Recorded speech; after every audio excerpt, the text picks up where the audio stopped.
Cooker விசில மறந்து உணவு வீணாகி போச்சா? இனி அந்த கவலையே வேண்டாம். வழங்குகிறோம் உலகின் முதல் விசில் கவுண்டர் குக்கர், புதிய அல்ட்ரா குரோனோ. அல்ட்ரா என்றால் ஆரோக்கியம். வணக்கம். செய்தி சுருக்கம். எதிர்க்கட்சிகள் கடும் அமளி, பார்லிமெண்ட் ஒத்திவைப்பு. பார்லிமெண்ட் மழைக்கால கூட்டத்தொடர் நேற்று துவங்கியது. கூட்டத்தொடரின் முதல் நாளே நீட் வினாத்தாள் கசிவு விவகாரம், மேகதாது அணை விவகாரம், அயோத்தி கோயில் நன்கொடை முறைகேடு விவகாரம் என பல்வேறு விஷயங்கள் பற்றி விவாதிக்க கோரி எதிர்க்கட்சி எம்பிக்கள் கோஷமிட்டனர். எம்பிக்களின் தொடர் அமளியால் பார்லிமெண்ட் இரு அவைகளும் நேற்று நாள் முழுதும் ஒத்திவைக்கப்பட்டது. கூட்டத்தொடரின் இரண்டாம் நாளான இன்று சபை கூடியதும் கரப்பான்பூச்சி கட்சி அமைப்பினர் மீதான போலீஸ் தடியடியை கண்டித்து காங்கிரஸ் உள்ளிட்ட எதிர்க்கட்சியினர் ஆக்ரோஷமாக குரல் எழுப்பினர். எம்பிக்களின் தொடர் அமளியால் லோக்சபா, ராஜ்யசபா முதலில் பகல் 12 மணி வரையும் பின் மதியம் 2 மணி வரையும் இருமுறை ஒத்திவைக்கப்பட்டது. இதனால் பார்லிமெண்ட் நடவடிக்கைகள் முடங்கின. ஆகஸ்ட் 5 பட்ஜெட் தாக்கல், சபாநாயகர் பிரபாகர் அறிவிப்பு. தாவிக அரசின் முதல் பட்ஜெட் கூட்டத்தொடர் ஆகஸ்ட் 5 துவங்கும் என சபாநாயகர் JCD பிரபாகர் அறிவித்துள்ளார். தமிழக சட்டசபையில் ஆகஸ்ட் 5 காலை 10 மணிக்கு 2026-27 ஆண்டுக்கான பட்ஜெட் தாக்கல் செய்யப்படுகிறது. 6 வேளாண் பட்ஜெட் தாக்கல் செய்யப்படுகிறது. பட்ஜெட் மீதான விவாதத்தை எத்தனை நாள் நடத்துவது என்பது குறித்து அலுவல் ஆய்வுக்குழு கூட்டத்தில் முடிவு செய்யப்படும் என கூறினார். தாவேக அரசு பொறுப்பேற்ற பிறகு தனது முதல் பட்ஜெட்டை தாக்கல் செய்கிறது. நிதியமைச்சர் மரிய வில்சன் பட்ஜெட் தாக்கல் செய்கிறார். வேளாண் பட்ஜெட்டை வேளாண் துறை அமைச்சர் வினோத் தாக்கல் செய்ய உள்ளார். அதன் பிறகு பட்ஜெட் மீதான விவாதமும் அமைச்சர்களின் பதிலுரையும், பின்னர் துறை வாரியாக மானிய கோரிக்கை விவாதமும் நடக்க உள்ளது. தாவேக அரசின் முதல் பட்ஜெட் என்பதால் தேர்தல் வாக்குறுதிகளில் பல்வேறு அறிவிப்புகள் வெளியாகும் என எதிர்பார்க்கப்படுகிறது. சென்னையில் 2 இடங்களில் அமலாக்கத்துறை சோதனை. சென்னை தேனாம்பேட்டை, திருவெற்றியூர் ஆகிய இடங்களில் காலை முதல் அமலாக்கத்துறை அதிகாரிகள் சோதனை நடத்தி வருகின்றனர். தேனாம்பேட்டையில் ஓய்வு பெற்ற RDO வீட்டிலும், திருவெற்றியூரில் தொழிலதிபர் முருகேசன் என்பவர் வீட்டிலும் சோதனை நடக்கிறது. மத்திய துணை ராணுவப் படையினர் பலத்த பாதுகாப்புடன் அமலாக்கத்துறை அதிகாரிகள் சோதனை மேற்கொண்டனர். சட்டவிரோத பண பரிவர்த்தனை மற்றும் சொத்து குவிப்பு புகார்களின் அடிப்படையில் இந்த சோதனை நடத்தப்படுவதாக கூறப்படுகிறது. தாவேக ஆட்சியை கவிழ்க்க நடந்த குதிரை பேரம் குறித்து அமலாக்கத்துறை விசாரித்து வருகிறது. அது தொடர்பாக சோதனை நடப்பதாகவும் கூறப்படுகிறது. ஆனால் அமலாக்கத்துறை அதிகாரிகள் எந்த வழக்கு தொடர்பாக சோதனை நடக்கிறது என்பது தெரிவிக்க மறுத்துவிட்டனர். அமைச்சரவையில் கம்யூனிஸ்டுகள் ஒருங்கிணைப்பு குழு கூட்டத்தில் முக்கிய முடிவு. தாவேக தலைமையிலான தமிழக அமைச்சரவையில் இந்திய கம்யூனிஸ்ட் இடம்பெறும் சூழல் உருவாகியிருப்பதாக அக்கட்சியின் மாநில செயலாளர் வீரபாண்டியன் சமீபத்தில் கூறியிருந்தார். இந்த கருத்தை அக்கட்சியின் முன்னாள் மாநில செயலாளர் முத்தரசன், திருப்பூர் MP சுப்பராயன் போன்றோர் ஆதரிக்கவில்லை. இந்திய கம்யூனிஸ்ட் தமிழக அமைச்சரவையில் இடம்பெறக்கூடாது என்றும், வெளியில் இருந்துதான் தாவேக ஆட்சிக்கு ஆதரவு தர வேண்டும் என்றும் வலியுறுத்தினர். டெல்லி மேலிடத்திலும் தங்கள் கருத்தை பதிவு செய்தனர். வீரபாண்டியனின் கருத்துக்கு கட்சியின் மேலிட தலைமை கண்டனம் தெரிவித்ததாக தகவல் வெளியானது. மார்க்சிஸ்ட் கம்யூனிஸ்ட் கட்சியும் விஜய் தலைமையிலான அமைச்சரவையில் இடம்பெற மறுப்பு தெரிவித்துவிட்டது. இதையடுத்து சென்னை அம்பத்தூரில் நேற்று நடந்த இடதுசாரிகள் ஒருங்கிணைப்பு குழு கூட்டத்தில் கம்யூனிஸ்டுகள் அமைச்சரவையில் இடம்பெறக்கூடாது என முடிவு எடுக்கப்பட்டுள்ளது. இந்த நிலையில் இடதுசாரிகள் ஆட்சி அமைக்கும் காலம் வரும்போது அமைச்சரவையில் இடம்பெறுவோம் என வீரபாண்டியன் திடீர் பல்டி அடித்துள்ளார். இதுகுறித்து வீரபாண்டியன் கூறுகையில், தாவேக அமைச்சரவையில் இடம்பெறுவோம் என நான் சொல்லவில்லை. இடதுசாரி கட்சிகள் ஆட்சி அமைக்கும் காலம் வரும்போது இந்திய கம்யூனிஸ்ட் கட்சியும் அமைச்சரவையில் இடம்பெறும் சூழல் உருவாகும் என்ற அர்த்தத்தில்தான் கூறினேன்.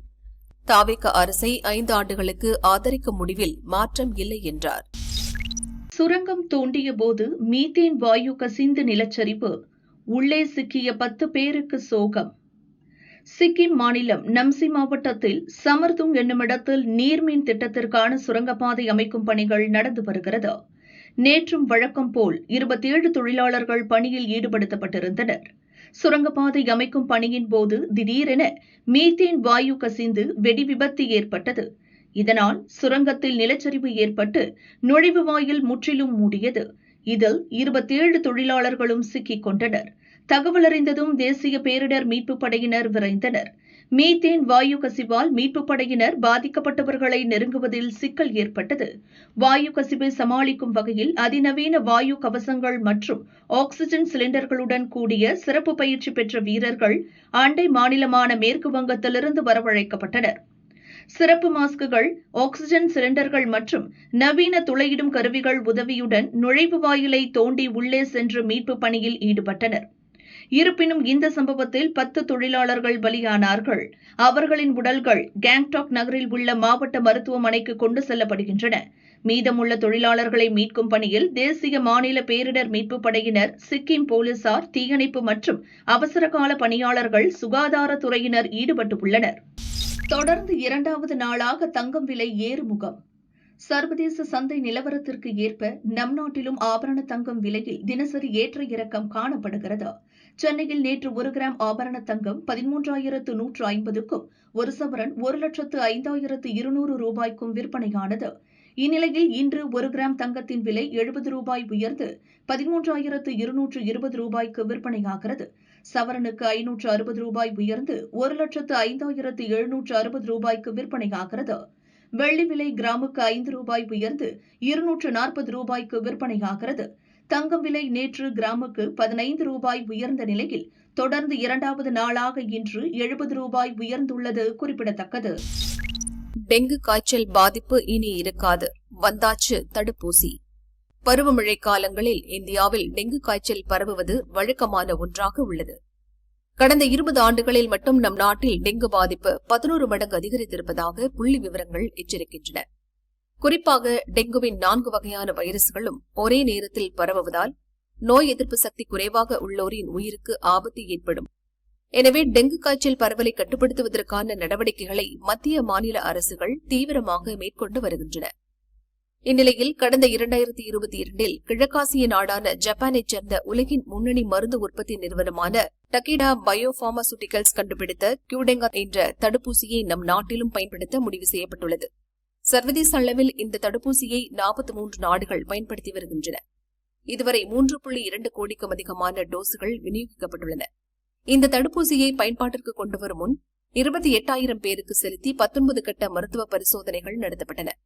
அதில் திருப்தி ஏற்பட்ட நிலையில் கியூடெங்கா தடுப்பூசியை உலக அளவில் சந்தைப்படுத்த அனுமதி வழங்கப்பட்டது. நம் நாட்டிலும் இந்த தடுப்பூசி தொடர்பாக நடந்த 3 கட்ட மருத்துவ பரிசோதனைகள் வெற்றிகரமாக முடிந்துள்ளன. சோதனையில் பாதுகாப்பு தன்மை, நோய் எதிர்ப்பு திறன் ஆகியவை உறுதி செய்யப்பட்டன.